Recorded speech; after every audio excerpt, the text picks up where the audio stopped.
I'm Ashley, 26 years old, and 3 weeks ago, I almost lost my left leg. Not because of the accident, but because my family refused to help. Picture this.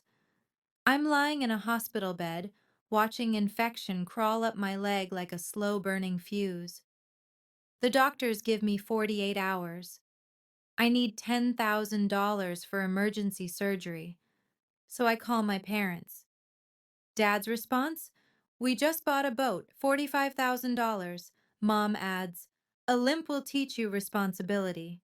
My sister laughs through the phone. You'll manage. Then my 69-year-old grandmother shows up with an envelope, $800. She'd sold her late husband's woodworking tools, the only thing she had left of him. 800 wasn't enough to save my leg. But what happened next? That changed everything. Before I continue, if this story resonates with you, please take a moment to like and subscribe, but only if you genuinely want to hear the rest. And tell me in the comments, where are you right now and what time is it? I want to know who's listening.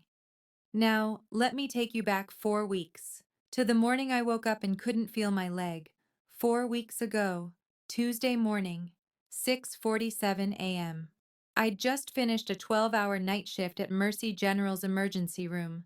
My body was running on caffeine and muscle memory. I remember peeling off my scrubs, collapsing onto my bed, thinking I'd sleep until noon. I woke up at 9 a.m. with my left calf on fire. 5 days earlier, I'd taken a spill on my bike. Nothing dramatic, just hit a pothole wrong and scraped my leg on the pavement. I cleaned it, bandaged it, moved on. ER nurses don't have time to baby every scratch. But now, looking down at my leg, I felt my stomach drop. The wound was angry red, swollen, hot to the touch, and there was a streak, a thin red line crawling up toward my knee like a warning sign written in my own skin. I knew what that meant. Every nurse does. Cellulitis, possibly progressing to sepsis. I called my coworker, Dana. She picked up on the second ring. Dana, I need you to look at something. I sent her a photo. Silence.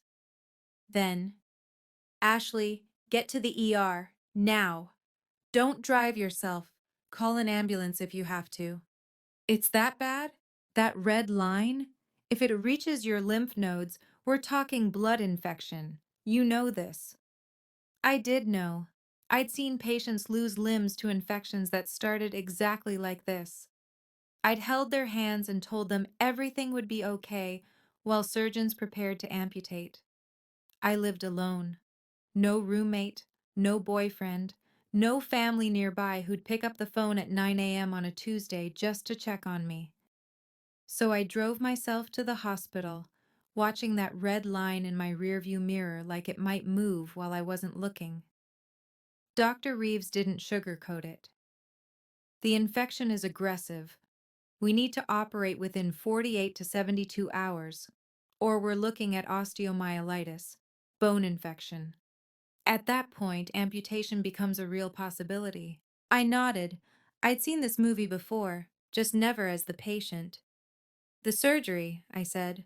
What's the cost? He hesitated. Doctors hate talking money. With the debridement, IV antibiotics, possible skin graft, around 15,000. Insurance? Your file shows you're in a coverage gap. New employer, waiting period. Right. I'd switched hospitals 3 weeks ago. Better pay, better hours. My old insurance ended the day I left. My new coverage wouldn't fully kick in for another month. The hospital's financial coordinator came in an hour later. Young guy, apologetic eyes. Your new insurance will cover about 5,000 as emergency care, he explained. That leaves roughly 10,000 out of pocket. $10,000. I had $4,800 in savings, every penny I'd scraped together to pay down my student loans. Payment plans? I asked. We can work something out, but we need a significant portion up front before we can schedule surgery. I stared at the ceiling. The fluorescent lights buzzed like they were mocking me. $10,000, 48 hours. My mind went to the one place I'd trained it never to go, my family. I hadn't called home in 2 months, not since Dad screamed at me for missing Megan's engagement party at some fancy resort because I had a shift I couldn't trade. But this was life or death. Surely that changed things. Surely blood meant something when blood was literally poisoning me from the inside. I picked up my phone and called Mom. Mom picked up on the fourth ring.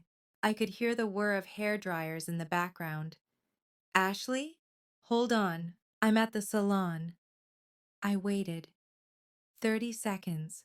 A minute. Okay, I'm in the waiting area. What's wrong?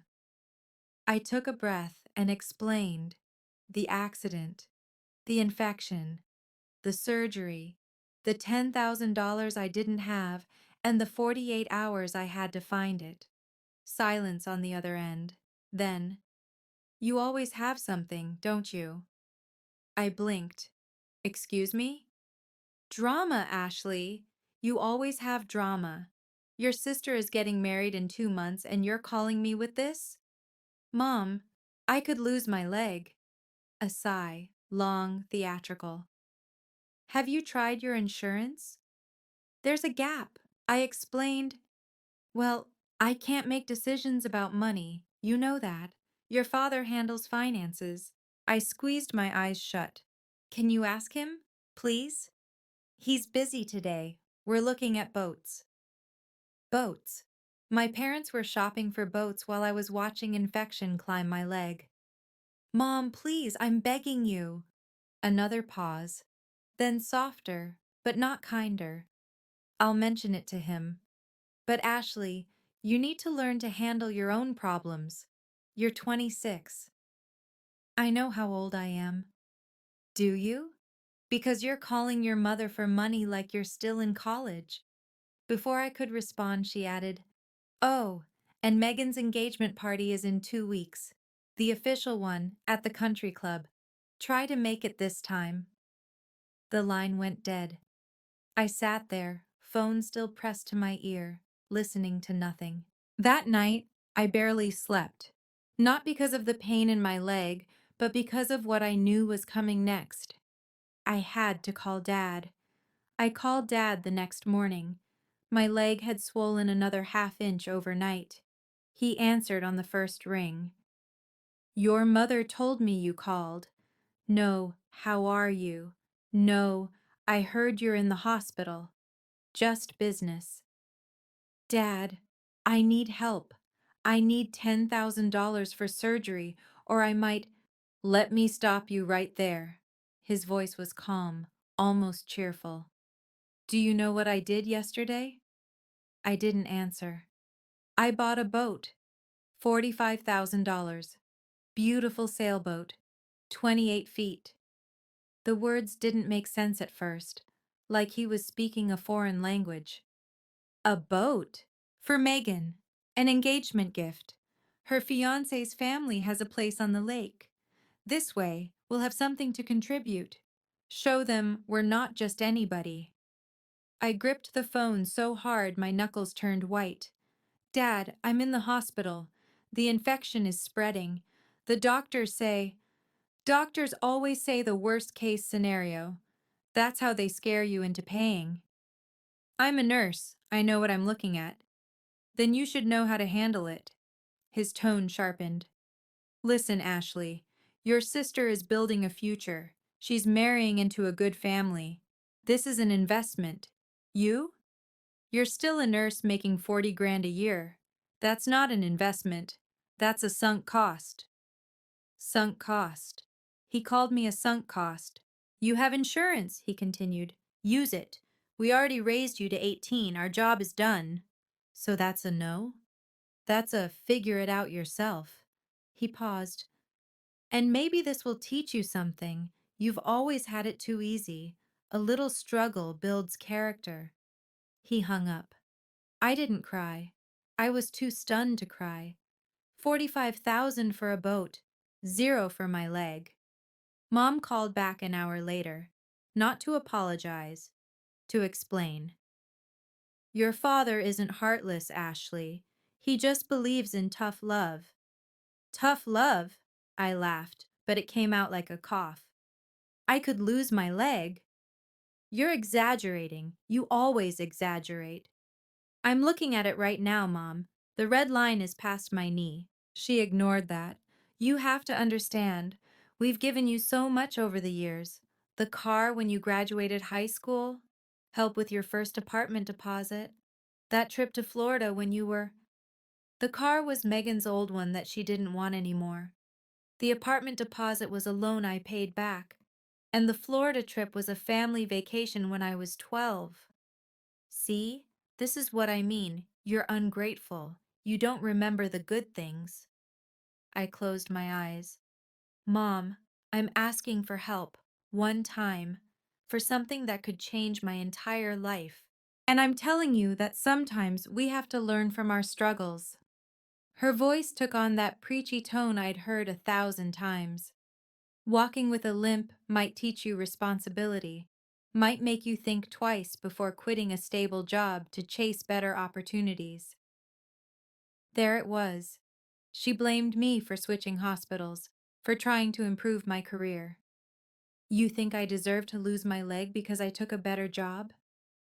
I think God puts challenges in our path for a reason. I had nothing left to say, nothing that wouldn't come out as a scream. We love you, Ashley. We just can't enable you. She hung up. Enable me. Like asking for emergency medical help was a character flaw. Like wanting to keep my leg was a bad habit they needed to break me of. I stared at the ceiling and tried to remember the last time they'd said I love you without a but attached. I couldn't. Megan called that evening. For one stupid moment, hope flickered in my chest. Hey, Ash, Mom said you're in the hospital? Yeah, infection in my leg. I need surgery. That sucks. She didn't sound like it sucked. She sounded distracted. So, are you coming to the engagement party? I need a final head count. I almost laughed. Megan, I might lose my leg. I don't know if I'll be able to walk by then. Oh, come on. Don't be so dramatic. A light chuckle. You'll figure it out. You always do. Did Mom and Dad tell you they won't help with the surgery? I mean, it's not like they have unlimited money, Ashley. They just bought a $45,000 boat for you. Silence. Then, that's different. That's an investment in our family's future. Jason's parents have expectations. And my leg isn't worth investing in? Don't twist my words. Look, I'm sorry you're going through this, but I can't help either. The wedding is expensive. We're stretched thin. I thought about all the times I'd covered for Megan, lied to our parents about where she was in high school, loaned her money she never paid back, listened to her problems for hours without ever getting the same in return. Megan, I've never asked you for anything. Ever. And I've never asked you to guilt trip me, but here we are. Her voice turned cold. Figure it out, Ashley. Take out a loan. Set up a GoFundMe. I don't know. But don't expect me to sacrifice my wedding fund because you got an infection. She paused, then added, Oh, and don't forget, the party's black tie optional. Don't embarrass me by showing up in scrubs. Click. I put the phone down and stared at the wall. 3 calls, 3 rejections. Not a single I'm sorry that meant anything. I had no one, or so I thought. I couldn't sleep. The clock on the wall read 11:47 p.m., 31 hours until the surgery deadline. I had $4,800. I needed $10,000, and I had no one left to call. Then the door creaked open. My grandmother stood in the doorway. Grace Hayes, 69 years old, white hair pulled back in a simple bun, wearing a cardigan I'd seen 100 times. She looked smaller than I remembered. frailer. Grandma? My voice cracked. How did you? Linda from church drove me. I heard what happened. She crossed the room slowly, pulled up a chair, and sat beside my bed. Her hand found mine, warm, papery, trembling slightly. Does it hurt? She asked. Not, why didn't you call me? Not, what do you need? Just, does it hurt? I started crying. Couldn't stop. She held my hand through all of it. Didn't rush me. Didn't tell me to be strong. Just let me fall apart. When I finally caught my breath, she reached into her purse and pulled out an envelope. $800, she said. I know it's not enough. Grandma, no. I sold Harold's tools, the woodworking set. My heart stopped. Those tools were sacred. Grandpa had built furniture with them for 40 years. After he died, Grandma kept them in the garage like a shrine. She'd polish them sometimes, just to feel close to him. Grandma, you can't. It's done. Her voice was firm. Linda bought them. She paid more than they're worth because she knows what they meant. She pressed the envelope into my hands. Harold would have wanted this. He loved you, Ashley. And so do I. I couldn't speak. $800 wouldn't save my leg. But in that moment, it saved something else. It reminded me that love still existed somewhere, even if it wasn't where I expected to find it. I'm going to pause here for just a moment. My parents refused $10,000, but my grandmother sold everything for $800. So I want to ask you, what would you have done?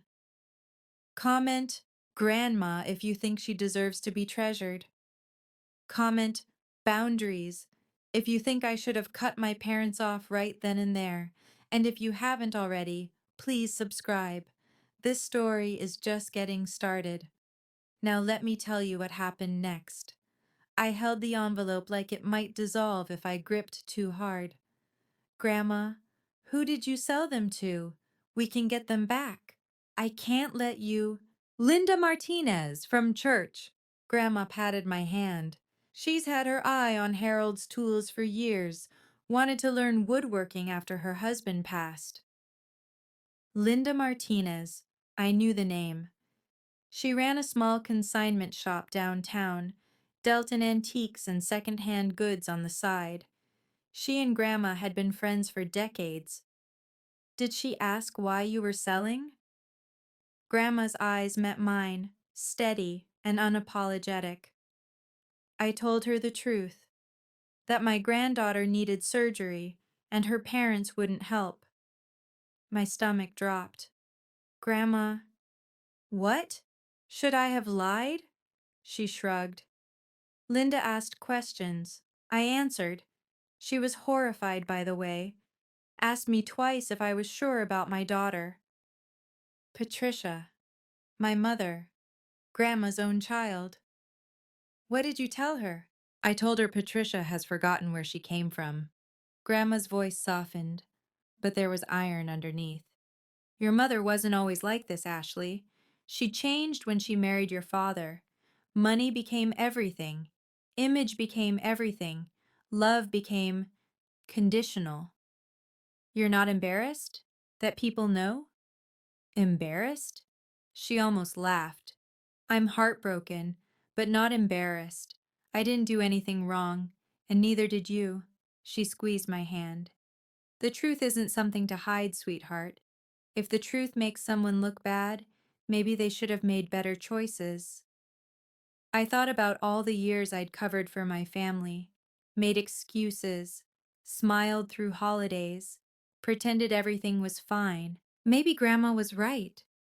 Maybe the truth had been waiting to come out for a long time. I just didn't know how fast it would spread. The next morning, my phone buzzed with a number I didn't recognize. Hello? Is this Ashley Townsend? A man's voice, warm and steady. This is Pastor Thomas Reed from Grace Community Church. I'm a friend of your grandmother's. I sat up in bed, confused. Yes, This is Ashley. I heard about your situation. Linda told me, and, well, word travels fast in our congregation. He paused. Your grandmother has been a pillar of our community for 40 years. She's helped more families through hard times than I can count. And now, it seems like it's time for us to help her family. I'm sorry, I don't understand. We're organizing a collection. Nothing fancy. Just people who want to give back some of what Grace has given them. His voice softened. I can't promise how much we'll raise, but I wanted you to know you're not alone in this. I couldn't speak. Strangers, people I'd never met, were gathering money to help me. Meanwhile, my own parents were out shopping for boat accessories. Pastor Reed, I don't know what to say. You don't have to say anything. Just focus on getting better. He hesitated. One more thing, Ashley. Some folks have asked if they should reach out to your parents to explain the situation, maybe encourage them to help. My blood ran cold. What do you mean? Several people know your family. Your mother and father attend a different church, but this is a small town. People talk. The walls felt like they were closing in. If this got back to my parents, if they found out the whole community knew what they'd done. Pastor, I'm not trying to cause trouble, I know. His voice was gentle. But I had to ask. What would you like us to do? The question hung in the air like a grenade with the pin half pulled. I lay awake that whole night thinking about Pastor Reed's question. Every instinct told me to protect my family. That's what I'd always done. When Dad yelled at waiters, I apologized on his behalf. When Mom said something cruel at Thanksgiving, I changed the subject. When Megan took credit for my ideas, I let it go. Keep the peace. Don't rock the boat. Be the good daughter. But look where that had gotten me. Lying in a hospital bed, leg rotting, while the people who were supposed to love me bought a boat. I thought about Grandma selling Harold's tools, giving up the last piece of her husband to scrape together $800, while her own daughter, my mother, couldn't be bothered to skip a salon appointment. I picked up my phone and called Pastor Reed. I've made a decision, I said, about what you asked. I'm listening. I'm not going to ask you to contact my parents, and I'm not going to ask you to keep anything secret either. I took a breath. If people ask what happened, tell them the truth. I won't stop you. I won't deny it. Are you sure, Ashley? This could complicate things. My things are already complicated. I'm done lying to make other people comfortable. Silence on the line. Then, that took courage to say. It doesn't feel like courage. It feels like giving up. Sometimes giving up the wrong things is the bravest thing we can do. I hung up and stared at the ceiling. For 26 years, I'd been the family secret keeper, the peacemaker, the one who smoothed everything over. Not anymore. I didn't ask anyone to spread the story. I didn't demand justice or revenge. I just stopped lying. And that, it turned out, was enough. 24 hours later, I had the surgery. The church raised $6,200. Combined with Grandma's $800 and my $4,800 in savings, I had just enough to cover the hospital's upfront requirement. They agreed to a payment plan for the rest. I woke up in recovery with my leg still attached, bandaged, aching, but attached. Dr. Reeves came by later that afternoon. We got it in time, another day or two, and we'd be having a very different conversation. I nodded, too exhausted to speak. You're lucky, he added. Not everyone has a community that shows up like that. Lucky. I let the word roll around in my head. Lucky to have strangers care more than my own blood. The first face I saw when I opened my eyes fully was Grandma, sitting in the same chair, wearing the same cardigan. Welcome back, she said, smiling. Did you sleep here? Just a little nap. I'm too old to sleep in chairs properly. I reached for her hand. Thank you for everything. Don't thank me yet. You still have physical therapy ahead. She patted my arm. Oh, I called your mother. Told her you were out of surgery. My heart sank. What did she say? Grandma's expression didn't change, but something flickered in her eyes. She asked who paid for it. Of course she did. Not, is Ashley okay? Not, thank God she's alive. Just, who paid? What did you tell her? The truth, that the church community helped, that strangers cared more about her daughter than she did. I waited for the guilt to hit, for that familiar urge to call Mom and smooth things over. It never came. Good, I said, and I meant it. 1 week after surgery, I was staying at Grandma's house for recovery. Physical therapy twice a week, slow walks around the garden, and more home-cooked meals than I'd had in years. That's when the ripples started to reach my parents. Grandma came into the kitchen one morning, holding her phone like it was a dead mouse. Your mother called, she said. 5 times. What did she want? She's upset. Apparently, someone at her country club mentioned your surgery, asked if you were recovering well. I put down my coffee. How did they know? Small town, Ashley. And Linda knows people who know people. Grandma sat across from me. Patricia is furious. She said I made her look bad by telling people what happened.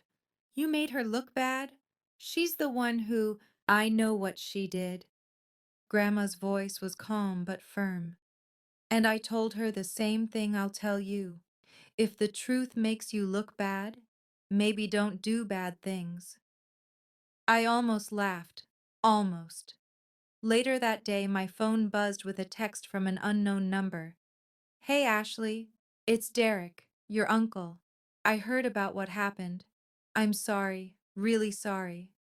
Uncle Derek. Dad's younger brother. I'd barely seen him in years.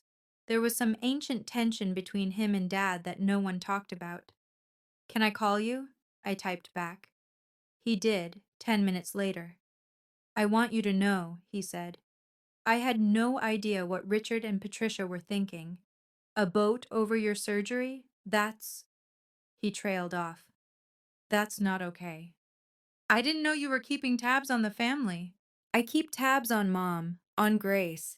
She tells me things. He paused. You're not alone, Ashley. I know it feels like it, but you're not. Megan's engagement party arrived 2 weeks after my surgery.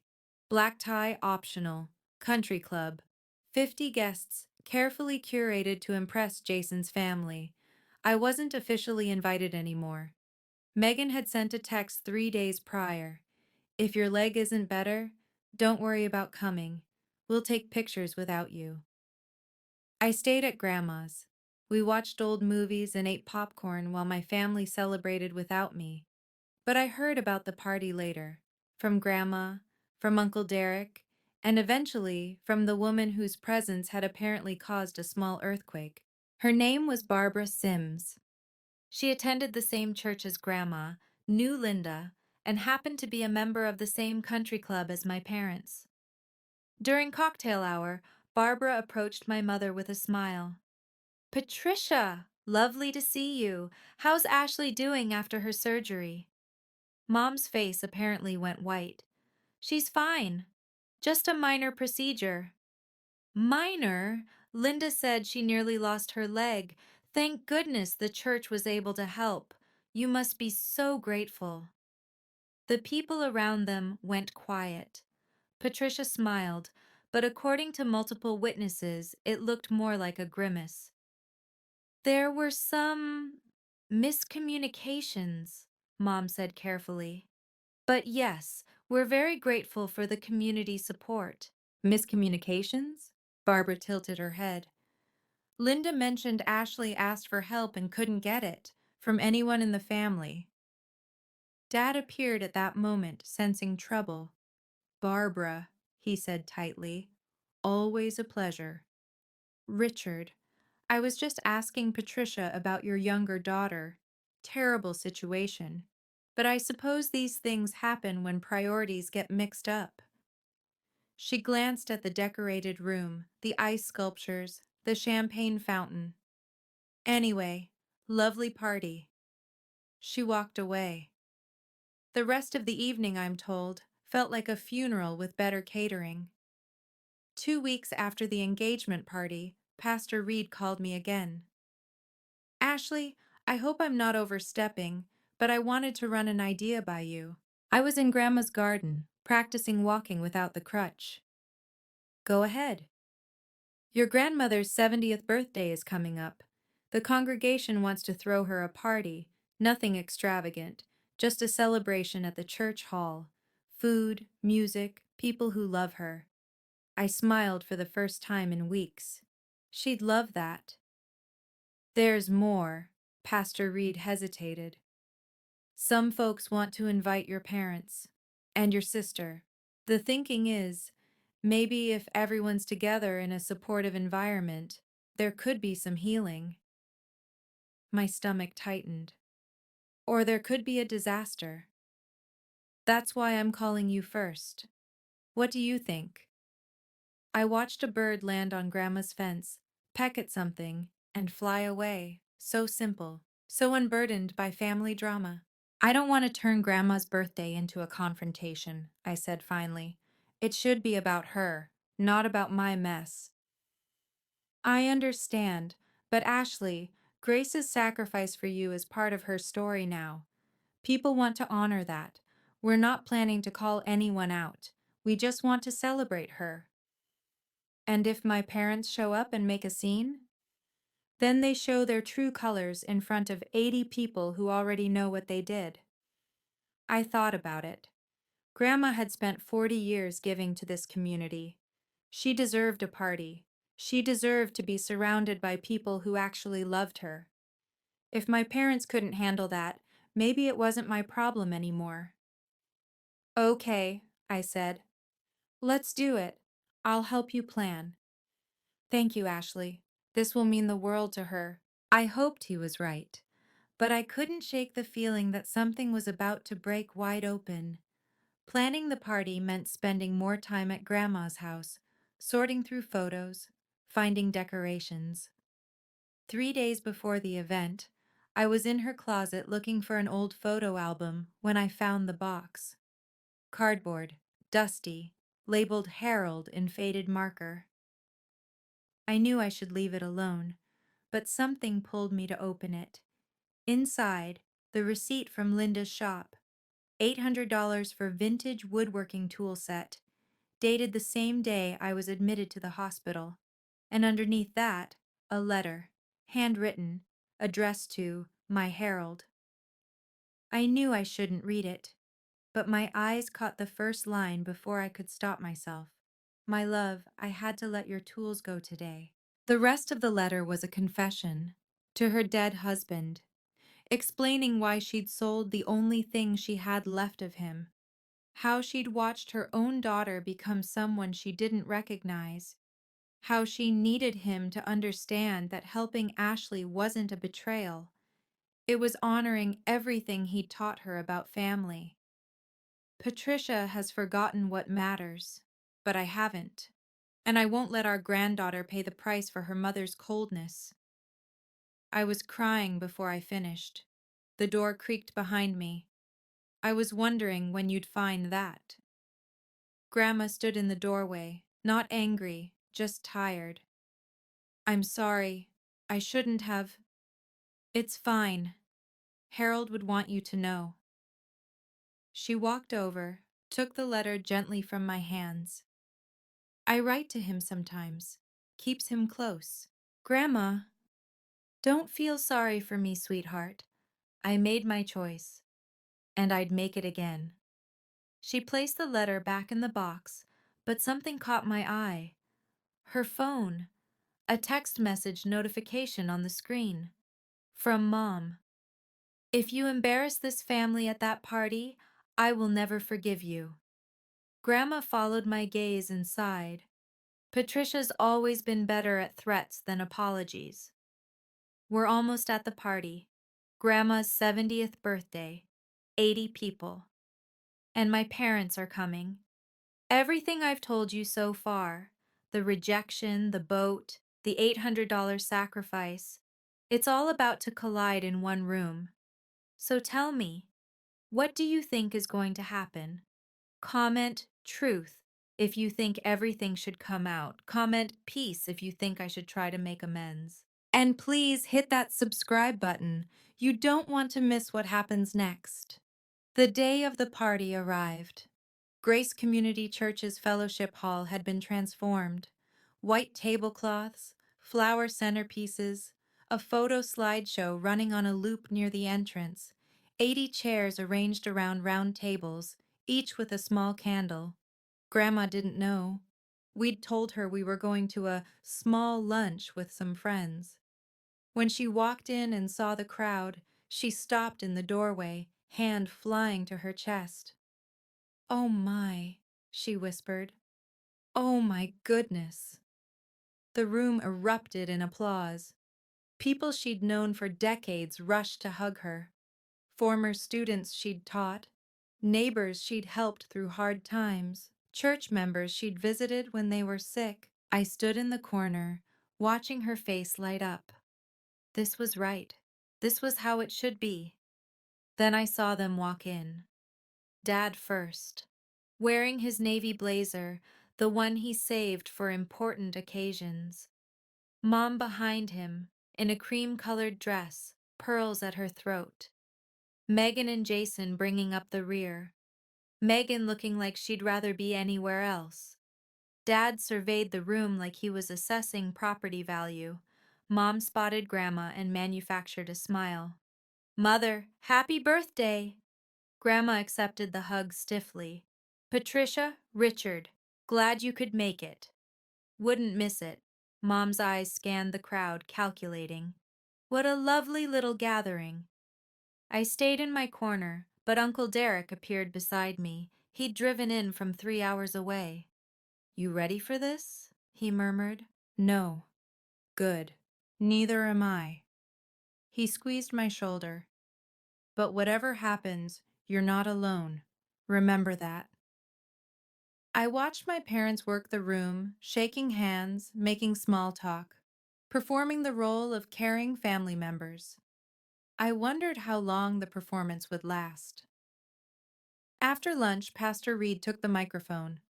"Friends, before we bring out the cake, I'd like to share a few words about our guest of honor." The room quieted. Grandma sat at the head table, looking slightly embarrassed by the attention. "Grace Hayes has been part of this community for over 40 years. She taught many of your children. She volunteered at our food bank every Thanksgiving. She visited the sick, comforted the grieving, and opened her door to anyone who needed help." The slideshow began. Photos of Grandma through the decades, teaching elementary school, holding newborn babies, standing with Grandpa Harold in front of their first house. I saw Mom shift uncomfortably when her own childhood photos appeared. Young Patricia, bright-eyed and smiling, hugging her mother at some long-ago birthday party. The photos continued. Grandma and Grandpa Harold in his workshop. The two of them at their 50th wedding anniversary, just months before he passed. Then, a photo of the tools. Harold's woodworking set, arranged on his workbench. Chisels, planes, saws, the tools Grandma had sold to save my leg. Pastor Reed's voice softened. "Recently, Grace made an extraordinary sacrifice. She sold her late husband's most treasured possessions to help someone she loved." The room was silent. I felt eyes turning toward me, then toward my parents. Pastor Reed continued. "She didn't ask for recognition. She never does.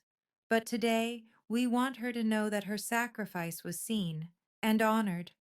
Linda Martinez stood up, carrying a large wooden box. Grace, she said, voice thick with emotion. We couldn't let those tools leave the family. The congregation pooled together and bought them back. This is our gift to you. Happy 70th birthday. Grandma's hands flew to her mouth. Tears streamed down her cheeks. I looked at my mother. Her face was stone. Mom stood up. Her chair scraped against the floor. This is inappropriate, she said, voice cutting through the silence. This is a private family matter. 80 heads turned toward her. Grandma slowly wiped her eyes. Patricia, sit down. No, I will not sit here while our family's business is aired to, she gestured at the crowd, to strangers. These aren't strangers, Linda said quietly.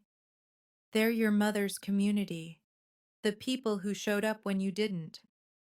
Gasps, whispers. I don't need to explain myself to you. Mom's voice rose. We made parenting decisions. That's our right. An older woman in the back, Barbara Sims again, spoke up. Parenting decisions?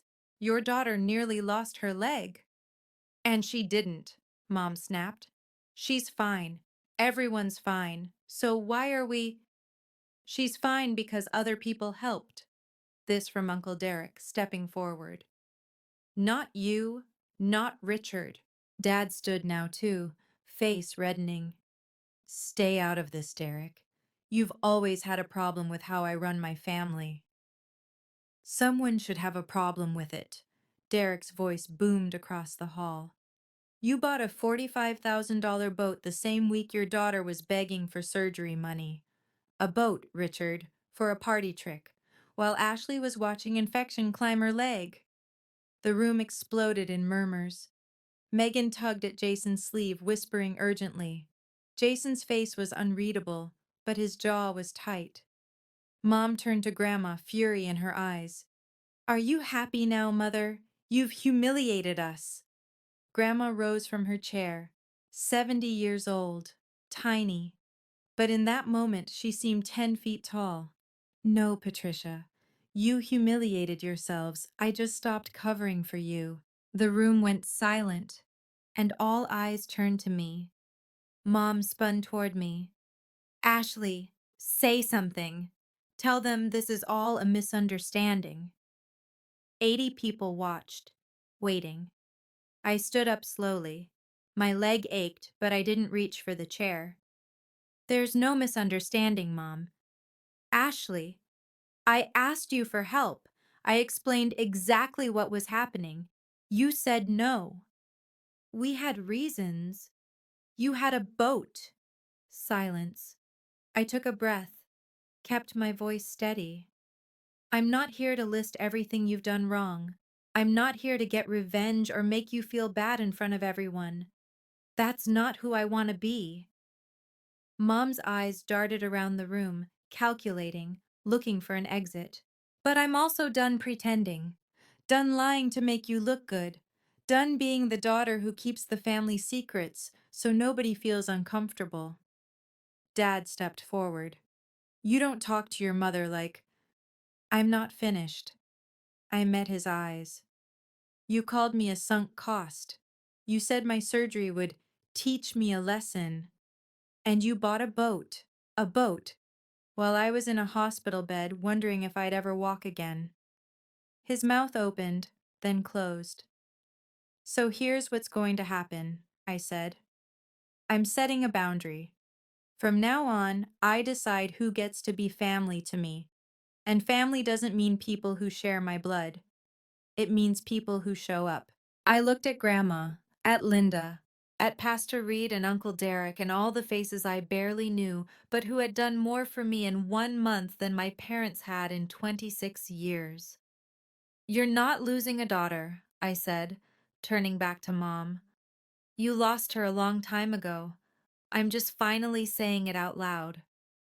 I walked to Grandma and hugged her, and the room burst into applause.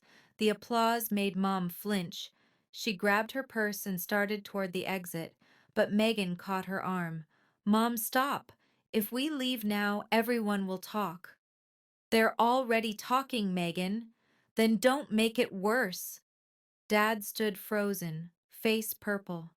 I'd never seen him speechless before. It was almost satisfying. Jason was the unexpected variable. He stepped away from Megan, walked toward me. Ashley. His voice was quiet, respectful. I'm sorry for what you went through. It's not your fault. I know, but I'm still sorry. He glanced back at Megan, something complicated in his expression. I didn't know about any of this. Megan called out to him. Jason, come on. We need to go. He hesitated. Megan, maybe we should stay. Talk to your grandmother. She's not my grandmother's biggest fan right now. Maybe that's the problem.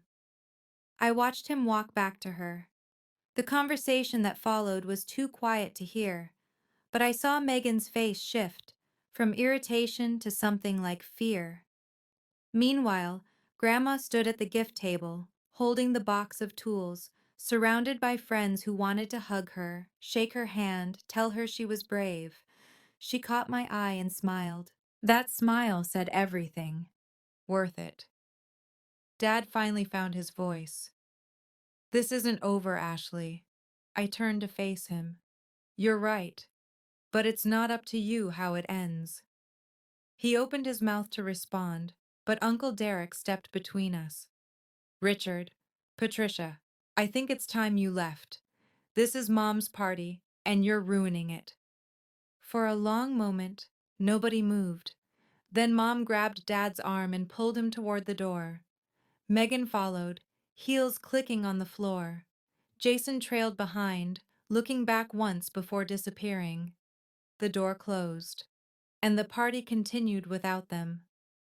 After they left, the tension drained from the room like water from a bathtub. People resumed conversations. Someone turned the music back on. Grandma was escorted to cut her cake, surrounded by friends taking photos. I slipped outside for air. The parking lot was quiet. My leg throbbed. I'd been standing too long. I found a bench near the entrance and sat down, letting the cool evening air wash over me. Footsteps behind me. Jason. Mind if I sit? I gestured to the empty space. He sat down, loosening his tie. Well, he said, that was something. I'm sorry you got caught in the middle of it. Don't be. He stared at the sky. I'm glad I saw it. Megan and I have been together 2 years. I thought I knew her family. And now? Now I'm realizing I only knew the version they wanted me to see. We sat in silence for a moment. She's not evil, I found myself saying. Megan, she was raised differently than me. She got everything she wanted, and I got what was left over. It shaped us differently. You're defending her? I'm explaining her. There's a difference. I looked at him. I don't hate my sister.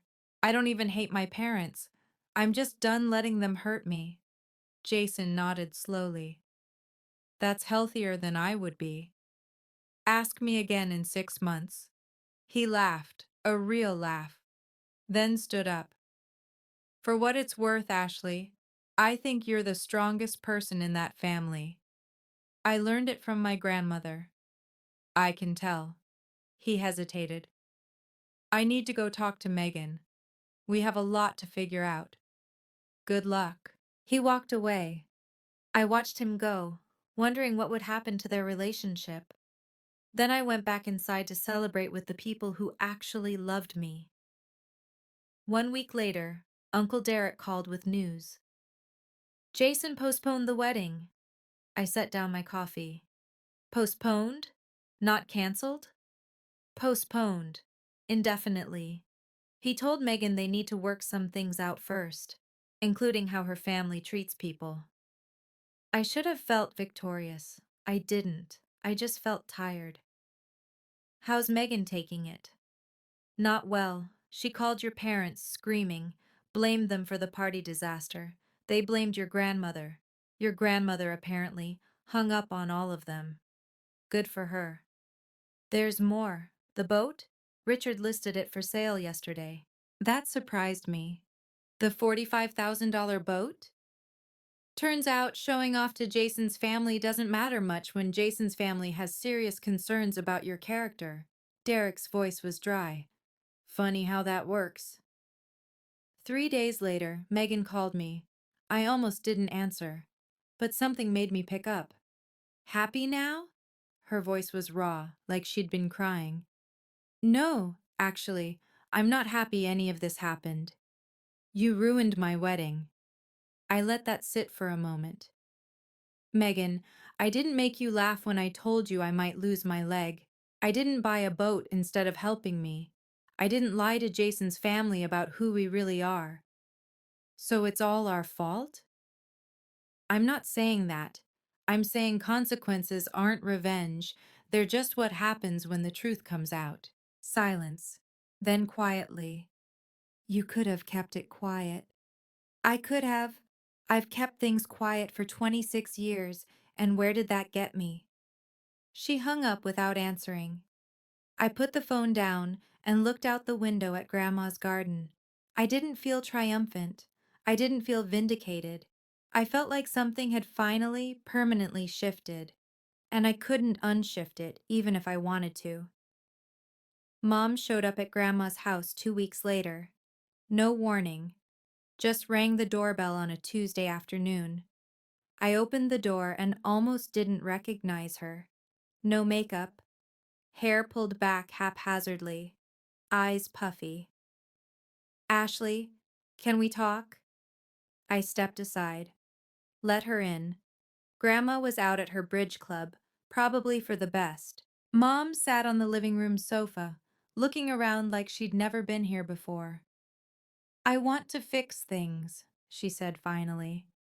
I sat across from her, waited. Your father and I have been talking. This whole situation has been difficult for everyone.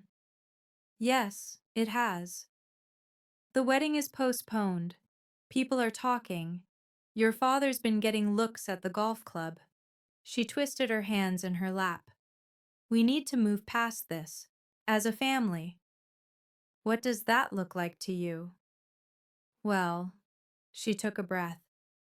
Maybe you could tell people that there was a misunderstanding, that we offered to help, but you wanted to be independent. Something like that. I stared at her, waiting for the punchline. It didn't come. You want me to lie. I want us to heal, Ashley. And sometimes healing means acknowledging what happened, not covering it up.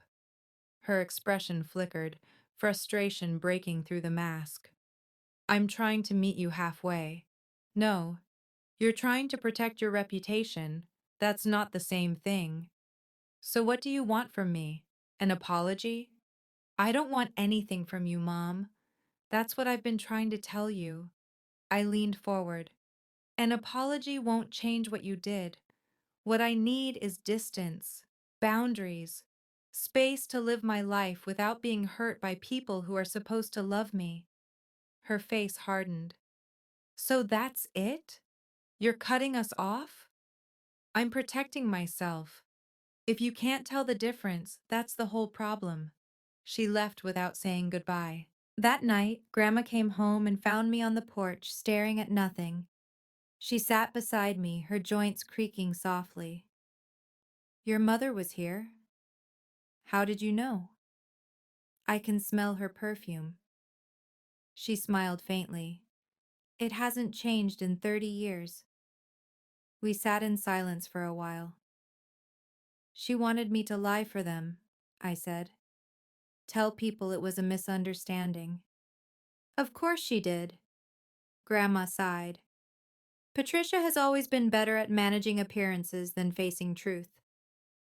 Were you surprised when she became like this? Grandma thought about it. Yes and no. She wasn't always this way, Ashley. When she was young, she was sweet, generous even. Then she met your father. You blame him? I blame no one. People make choices. Patricia chose to value money and status over everything else. That was her decision. But she's your daughter. Yes. Grandma's voice softened. And losing her is a grief I carry every day. But I lost her long before this week, long before you were in the hospital. I lost her the day she stopped seeing people as people and started seeing them as investments. I felt tears prick my eyes. I'm sorry, Grandma. Don't be sorry. Be better. She took my hand. You have a chance Patricia never took. You can choose differently. You can build a life based on love, not ledgers. What if I can't? What if I end up just like them? She squeezed my hand. The fact that you're asking that question means you won't. We sat together until the stars came out. Later, as I helped her inside, she mentioned casually, "Oh, I updated my will last month. Grandma, don't argue. Derek gets half. You get half. Patricia gets a letter explaining why." A letter? Some lessons can only be taught from the grave. 2 months after the party, I made a decision. Grandma, I want to move in. Officially. She looked up from her crossword puzzle. You already live here. I mean permanently, not just for recovery. I'll pay rent, help with groceries, take care of the garden. The garden is mostly weeds. Then I'll weed it. She studied me over her reading glasses. You're not doing this out of guilt, are you? No, I'm doing it because this is the only place I've felt like family in years. Her face softened. Then yes, of course. I went back to work the following week. Full shifts at Mercy General. The physical therapy had paid off. My leg was stiff, but functional. I'd never run marathons, but I could walk, stand, do my job. My coworkers threw me a small welcome back party. Dana hugged me so hard I thought she'd crack a rib. We were worried about you, she said. Really worried. I'm okay now. You look okay. You look lighter. She was right. Something had lifted. Not happiness exactly, but the absence of a weight I'd carried so long I'd forgotten it was there. Life settled into a new rhythm. Work, physical therapy, dinners with Grandma, weekend woodworking lessons in the garage using Harold's reclaimed tools. I got a wedding invitation in the mail. Megan and Jason, rescheduled. I placed it on the kitchen table and forgot about it for 3 days. When Grandma found it, she asked, "Are you going?" "I don't know." "What do you want to do?" I picked up the invitation. Cream-colored paper. Elegant script. Like nothing had ever happened. "I want to stop being angry," I said. "And I'm not sure if going helps with that or makes it worse." "Then decide when you're ready. Not before." I put the invitation in a drawer. I'd decide later, when I was ready. 3 weeks before the wedding, Megan called. I almost let it go to voicemail. But something in me, curiosity maybe or exhaustion, made me answer. "Megan." "Ashley." Her voice was different, smaller. "Can you talk?" "I'm listening." A pause. Then, "I owe you an apology." I waited. "Jason and I have been in therapy, couples counseling. His idea, but I agreed. And we've been talking about a lot of things, including you." "Me?" "The therapist asked me to describe our relationship, yours and mine, and I started listing all the times I thought you'd been dramatic or needy or attention-seeking, and the therapist just looked at me and asked if I'd ever considered that I was wrong." I sank onto the edge of my bed. "I didn't have an answer," Megan continued. "I've never had to have an answer. I was the good one, the successful one, the one who did everything right. And you were there, in the background, complaining. I wasn't complaining. I know that now. Her voice cracked. When you said you might lose your leg, I laughed. I laughed, Ashley. What kind of person does that? Someone who was never taught to care. Silence. The therapist said the same thing, that I learned to see people the way mom and dad see them, as useful or not useful, and you were never useful to my plans, so I dismissed you. I didn't know what to say. This wasn't the Megan I'd known my whole life. I'm not asking you to forgive me, she said. I'm just asking you to know that I see it now. What I did, who I was. And who are you now? I don't know yet. Someone trying to be better. That's a start. Will you come to the wedding? I don't know yet either, but Megan, thank you for calling. That's something you've never done before. I went to the wedding. Not because I forgave everyone, not because everything was fixed, but because Grandma wanted to go and she needed someone to drive her. The ceremony was smaller than originally planned. 60 guests instead of 200. Garden venue instead of the country club. Jason's family sat on one side, looking politely uncomfortable. My parents were there. Mom in champagne silk, Dad in a suit that didn't quite fit anymore. He'd lost weight from stress, according to Uncle Derek. They saw me come in with Grandma. Mom started toward us, then stopped, changed direction, went to greet someone else instead. Fine by me? Megan looked beautiful, nervous, but beautiful. When she walked down the aisle, she caught my eye and nodded. Just a small acknowledgement. But it was more than we'd shared in years. The reception was awkward in places. There were people who knew the story and people who didn't. Conversations that died when certain names came up. I didn't stay long. Danced once with Uncle Derek, ate a piece of cake, hugged Grandma when she said she was tired. As we were leaving, Megan caught me at the door. You came. I said I might. She smiled. Not her old smile, polished and performance ready, something softer. Thank you for giving me a chance. I'm giving us both a chance. She hugged me, brief, tentative. We weren't sisters who hugged. Maybe we could learn. In the car, Grandma patted my hand. How do you feel? I thought about it. Okay, not great, not terrible, just okay.